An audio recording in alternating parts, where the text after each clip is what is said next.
Hi, I'm Sharon Peka. Welcome to the special edition of a Cemetery Happy Hour.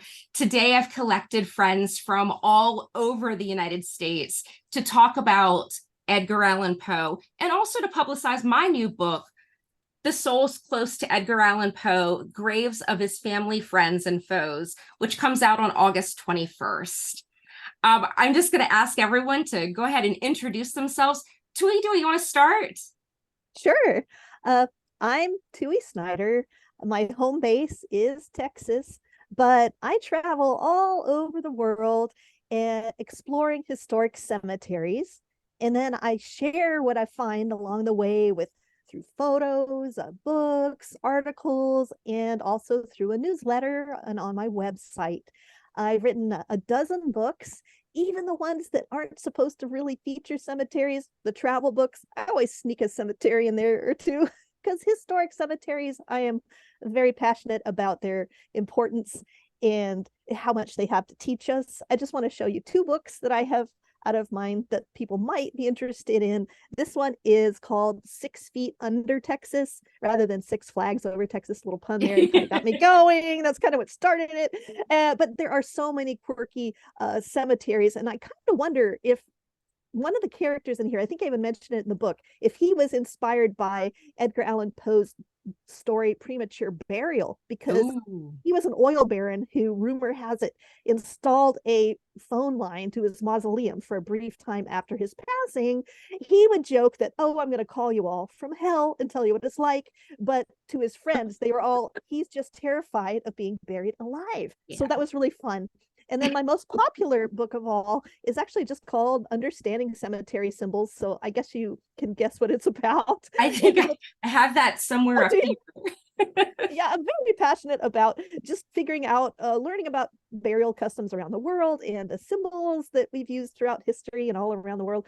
And I am actually working on a second edition of this because it's just a passion I have to learn about, and I haven't stopped learning about. If anyone cares to engage with me further, and if you're someone who's interested in historic cemeteries, then I urge you to pop by my website. It's just myname.com. Sign up for my newsletter because that's where the fun begins. You get for signing up, a thank you. I give you a little booklet that starts off with the symbols of hands, which is a really great way to start. That's how I got my husband sucked into it. So there, that's I love cemetery hands. That's great. And it's so, a good place to start. Easy to identify. yeah, do you need to be in Texas to follow you, or do you talk about cemeteries from other locations? Oh, I talk about cemeteries all over the world. In the recent past, I've shared some about from Marseille, Genoa, Italy. I've been to Roatonga, where they bury people in their front yard. That's their custom. I mean, you walk by and Wow. it's like, is that a cemetery? No, that's a house. What's going on? There's like a box tomb. So no, I everywhere, I'm really lucky to be able to travel a lot. So I do share that on social media and in my newsletter. I just share as much as I can with people. So you can kind of do vicarious travel with me if you like. I kind of do that, so I knew the answer Oh, actually. you did. Oh, Elizabeth, do you want to introduce yourself? Sure. Hi, I'm Elizabeth. I am a blogger, vlogger, and I do literary inspired travel, which is how I ended up doing a travel. I did all four Poe houses in one trip. We started ooh, in Richmond and we went to Philly and Baltimore and New York, ended up in the Bronx.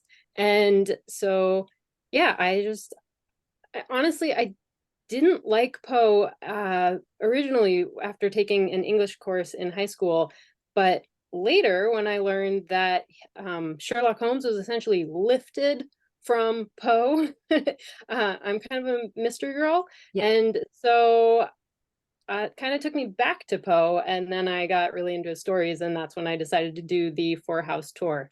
So that's, yeah, and I blog at a suitcasefulofbooks.com, and I do all sorts of literary inspired travel and go to authors' graves and their houses and any sites that are literary related or have been inspired by the books or oh, any sort of literary travel. That's what I do. I It's right up my completely alley. I'm going to be following you. I completely nerded out when I found her website, and then I looked at all the YouTubes and just kind of I've been so excited to, learn about other people and what they're doing. And Elizabeth, can you tell us what you've done recently? Like where you've been this summer? Yes, I can. I so I actually just recently returned from Prince Edward Island, which is famous for Anne of Green Gables. Because I'd been there before because of all of the Anne and Ella Montgomery sites, which are amazing. And I actually had so much fun there. And I had originally drug my partner with me. He's my poor suffering Instagram boyfriend. And we had so much fun there that we decided to have our wedding there. So we just got married there in June. How wonderful. And my ancestors actually came from Scotland and through Prince Edward Island. My parents went there a while ago, and it's on my bucket list of I need to see. So anyway. You should definitely visit. It's amazing. And you have to check out her posts because her wedding bouquet was just absolutely amazing. Any book lovers would, pull some little ideas from that for sure. Wow. Yeah, I'm working on a post which will hopefully be out by tomorrow on all of the wedding bookish details. There are so many that the post may be a little bit long. Looking forward to that. Mel, will you introduce yourself? Oh, you're on mute. Oh, yeah. When Mel rejoined, it probably went to mute. Yeah. Okay. Now I'm back. Okay. Thank Okay. you. I'm Mel Grosvenor, and I live in Ohio, which has very little to do with Poe at all. But I am a huge fan of Poe. I've been since I was a kid. Oh, cat. So I just had a cat jump up here. This is horrible.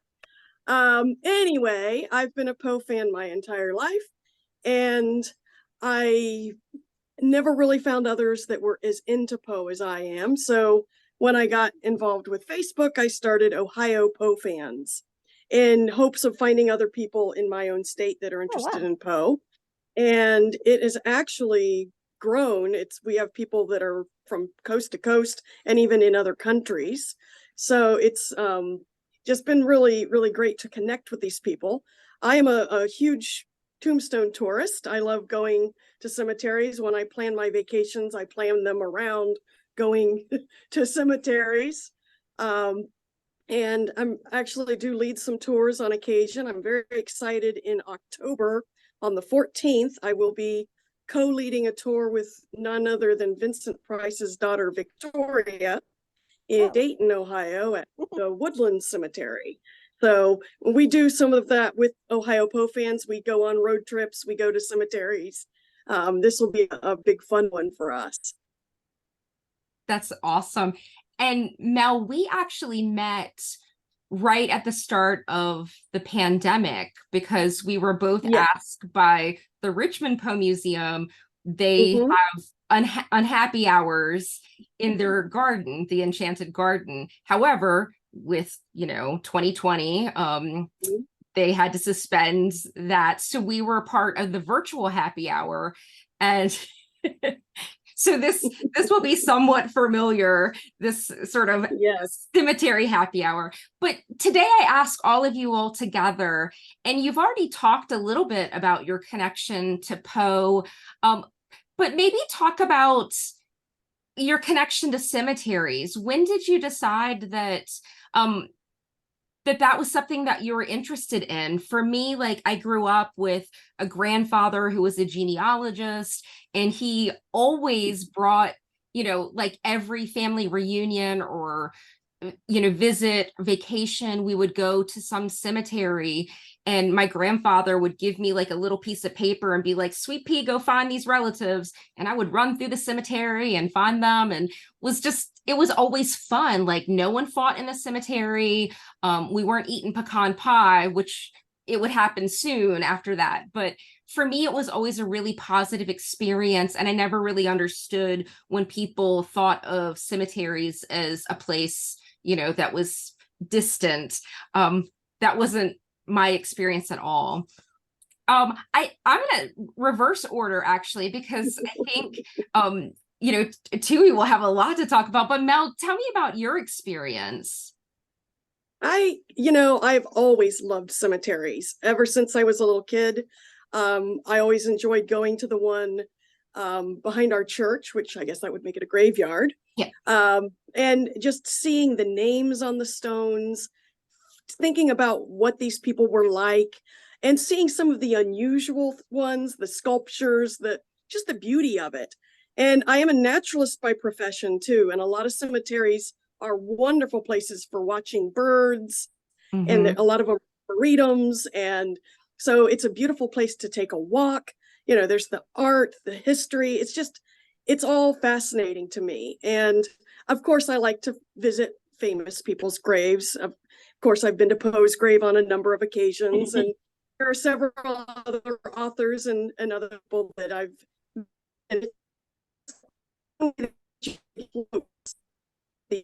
I think you're breaking up a little bit.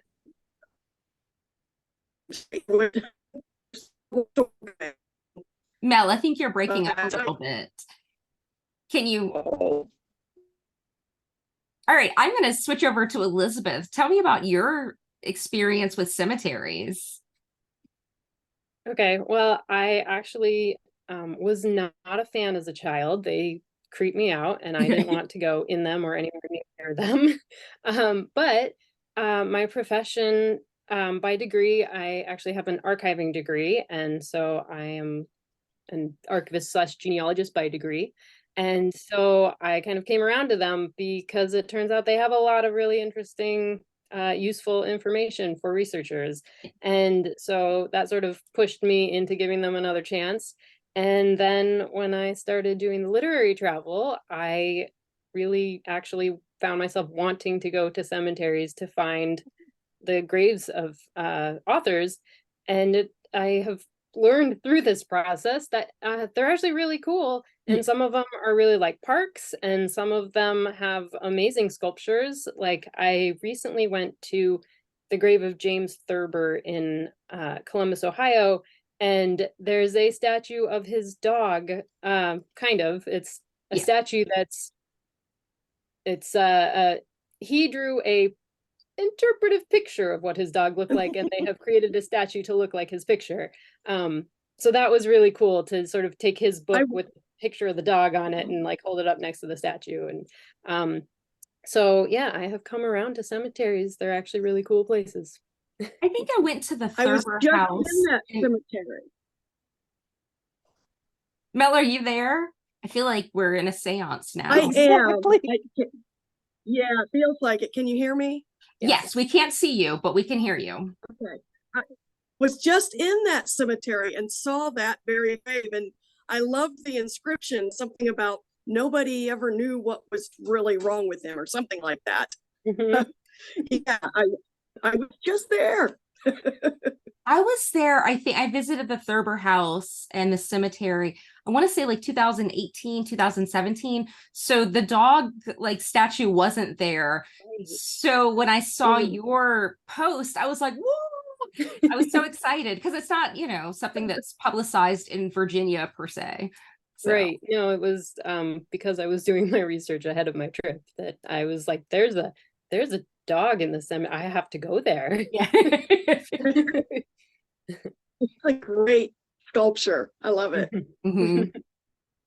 Tui, tell me about your connection. How did you start with cemeteries?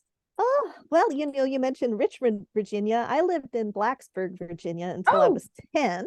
Okay. And I would, when I was a kid, you could just walk, free range. And we would, when our Girl Scout meetings would happen, they were in a church and there was a wonderful graveyard next to it. And so we'd get there early. Yeah. And then we would play, run around, tear through that graveyard. And one day we showed up, we didn't know the Girl Scout meeting had been canceled. And the janitor essentially tried to kidnap us, me and my friend, just us two. And long story short, it was scary. We climbed out a window. Like, he locked us in a room. We climbed out a window and chased us. He finally got in his car and was chasing us.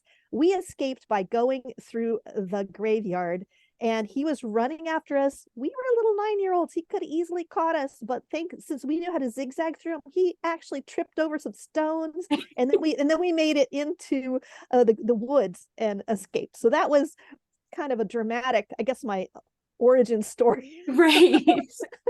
But our parents didn't believe us. This was before Amber Alerts.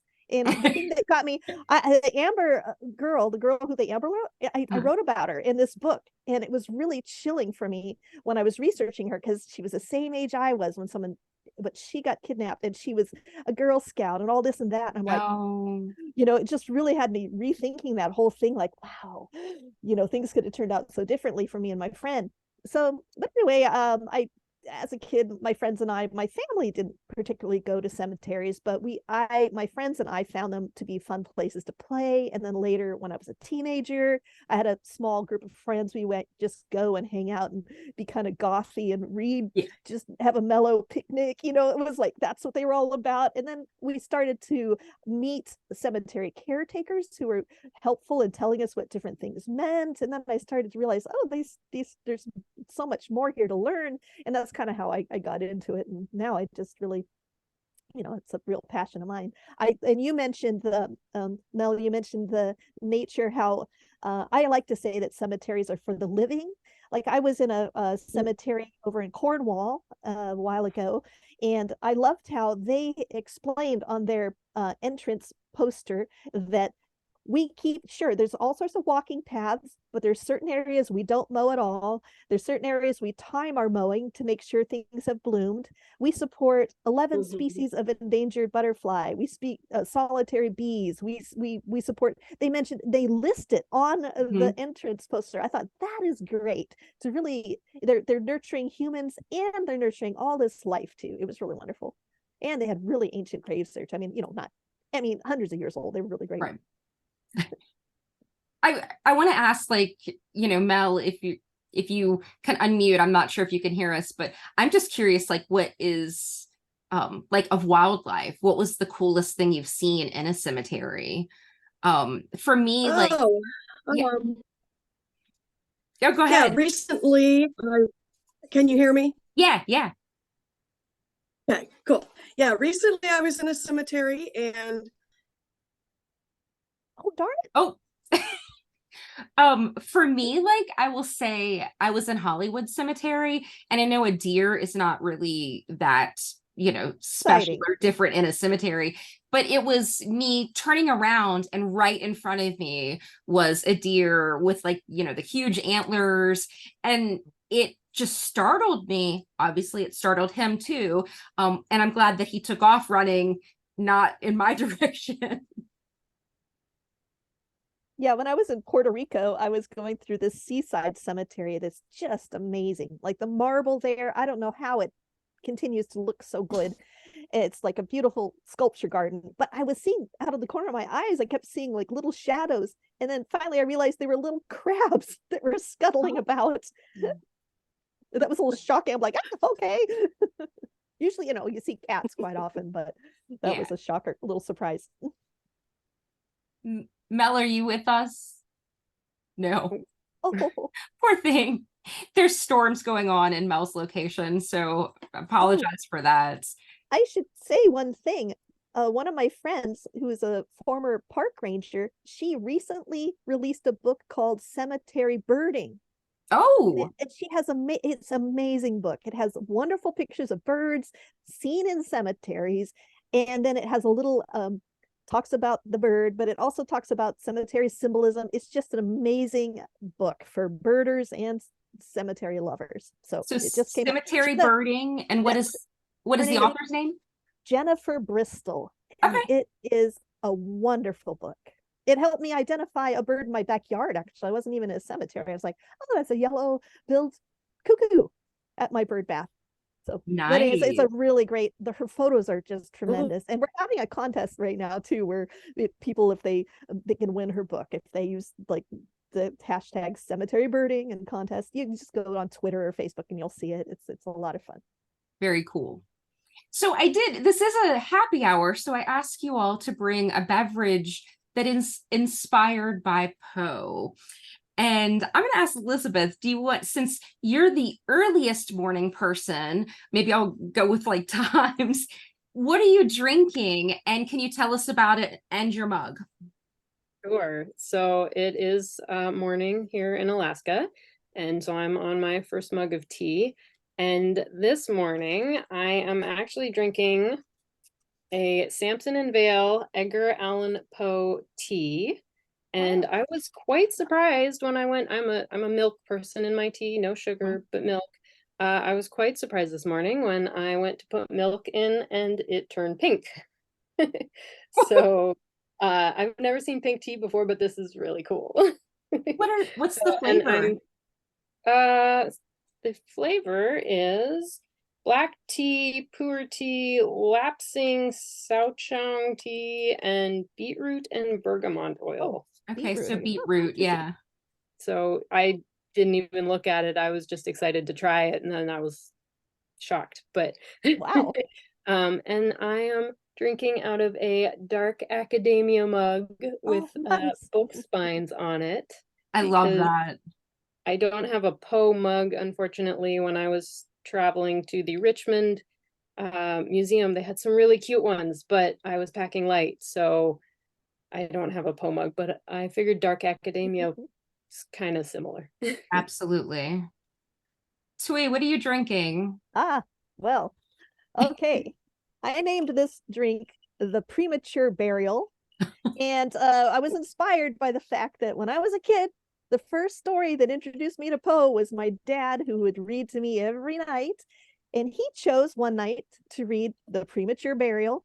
Unbeknownst to him, the first day of school had been, a week or so before, and I was really small for my age.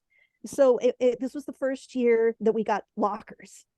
And some kid had the bright idea, hey, you're so small, I bet you'd fit in my locker. She puts me in her locker, she shuts the locker, and then, oh wait, I can't remember the combination.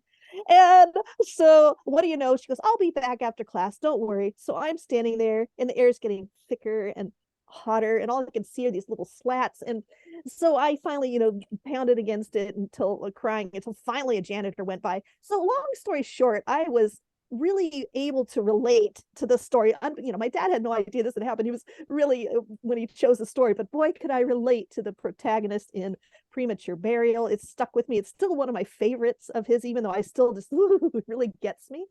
So from my cocktail, which I'm calling the Premature Burial, it's actually pretty tasty. I don't know if you can tell, it's my little skull mug. I drink usually this time of day, I'm usually drinking some tea out of it, but today I went whole hog. What I have here is, I'm sure you guys have heard of the Poe toaster, who comes around on his birthday, right, and leaves brandy and a rose. So like my tiny hat is yeah. They're roses with that a little gravestone, Nice. and this is some Martell cognac. So nice. yeah, and cemetery with a little like raven. That I like that. I like it all. I like it all. It's great. Well, so I have rose syrup in here, so that's why it's pink. I have a little bit of brandy, but when I Googled what, Poe did like his booze, and apparently he also liked absinthe. So I have a little half shot of absinthe, a half shot of brandy, and the some soda water, and the rose water. Just one, and I would say this is called the Premature Burial, and wow, it's actually pretty good. That's awesome. I didn't know. I was like, well, we'll see, but it's actually really tasty. This is like the month for premature burial, because I am going to be like 6 degrees of Poe. They have Poe Unplugged at the end of the month, August 29th, which is a Tuesday, 7 p.m. Central Time and 8 p.m. Eastern Time. We're going to be talking about that. So sort of a book talk online. So I will send information. Yeah. Like, I'd love to see that. So I think that I'm going to be cremated because of Poe. Honestly, reading stories as a kid, I was like, nope, I'm not doing that. Oh, there's still cases of premature burial. I kind of collect them. I just read one like a month ago. Places where they don't embalm and Right. which makes you go, wow. Anyway, Yeah. Mel, are you with us and do you have a drink? I am with you. Can you hear me? We can hear you. poor Mel. Okay, I'm with you, Phil, and who knows how long it'll last. I'm really not an experienced drinker at all, and I obviously going with the theme of the Cask of Amontillado. My very first introduction to Poe was when I was about 12 years old. I got this book from a book sale, and the very first story in this book is the Cask of Amontillado. And I was hooked from the very first line of that story. And from there, I fell in love with poetry and so I actually have a bottle of Amontillado with a Poe Wow. cork. How cool is that? And I was gonna make a cocktail, but I don't have any experience with that. And I was looking up recipes and I'm like, I need to buy a shaker. I don't have any of this stuff. I don't know what all this is gonna be like. I have tried Amontillado at the Annabelle Lee Tavern, and I thought, you know what? I'm just gonna drink it neat. So Sounds there like you a good have it. idea. I think Probably that's, Poe would done that. yes. Probably. And I love like your whole aesthetic today, your Oh, thank you. outfit. You've got the brick wall, and also Yeah. with Yeah. this, with your storm going in and out, it's almost like we're being bricked in and we Oh, can't see no. you. Yeah, and I didn't have my black cat in my lap, although I do have a black cat too. But doubled as that story as well. I'll say yet. You don't have the black cat in your lap yet. Yeah. No, yeah. This is I not don't know over. where she's at. So I was really planning to do, my drink is called a Pose Punch. And I was looking at recipes from Colonial Williamsburg, and I found one for Martha Washington who put rum and tea. Virginians loved their tea. But yesterday I was at Second and Charles, and I was completely suckered into this Pour me a cup. the Republic of Tea, the Raven Blend Pomea Cup, and it is cranberry blood orange black tea. So I brewed Ooh. some last night and I loved it. So today I have tea that's iced along with some white rum because Poe was known to drink rum. He also drank tea. Oh. So I was like, I can cite my sources. This might be something he would have had in Virginia, which unfortunately is where he was known to be a little bit more tipsy because Virginians were big drinkers. So, and I love this little mug, and you can see the Yeah, that raven is so Awesome. great. on I the collect back. it. I love that. Oh, how awesome. So I thought he was fun. He looks a little dreary, not very happy hour, but It's the unhappy hour. it's unhappy hour. Yeah. Exactly.